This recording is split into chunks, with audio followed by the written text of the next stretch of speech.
because Apple has skills in software, in hardware, and in services. The real magic happens at the intersection of these.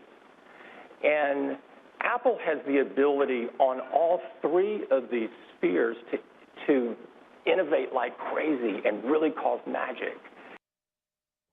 Apple CEO Tim Cook speaking earlier today at the Goldman Sachs conference. He had some other zingers too, and we will have all that and so much more right here, right now on the News Hub. Good afternoon and welcome. I'm Simon Constable.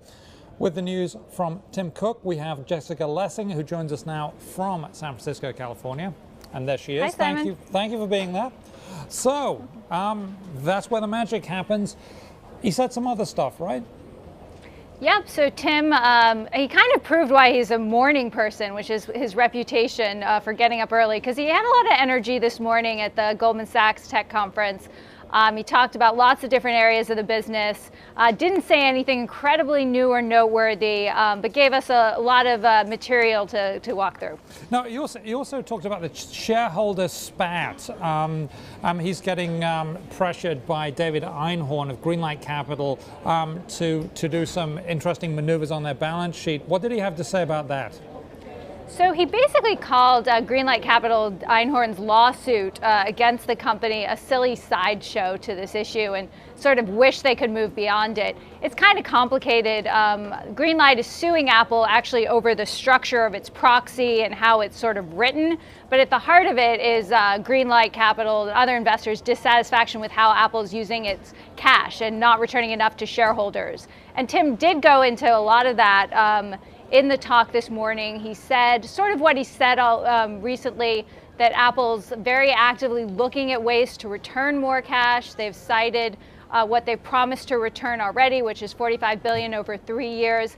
And he's just stuck to the we're looking at it and stay tuned kind of approach to that question. And to add into that, I mean, he added on to it's a silly sideshow, honestly, ...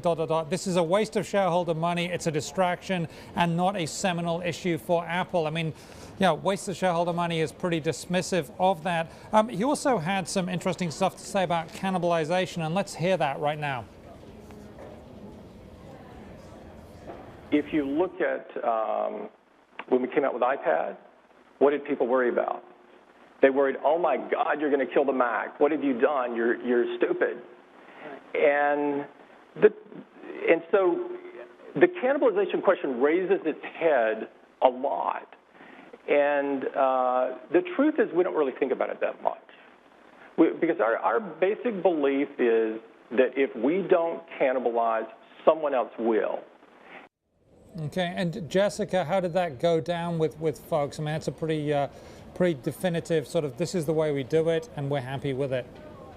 Well, the context of this is obviously a lot of concern about Apple's margins going forward, particularly with competition from Samsung and everyone else heating up. So we saw with the iPad mini, the smaller iPad, that the company was willing to take a hit on margins to sort of boost its presence. And of course, everyone's wondering what will be next with possibly a less expensive iPhone. So, you know, I think it was interesting that Tim sort of said definitively, we don't think of it that way. You know, the other side is this is a company that's notoriously pays sort of hard on its margins, and it's tough on suppliers. So you can bet there are a lot of people within the company working and worrying about those margins. But it's interesting that I guess in terms of the long-term strategy, the company is going to move ahead with products, even that maybe cannibalize some of its earlier ones. The iPod, iPhones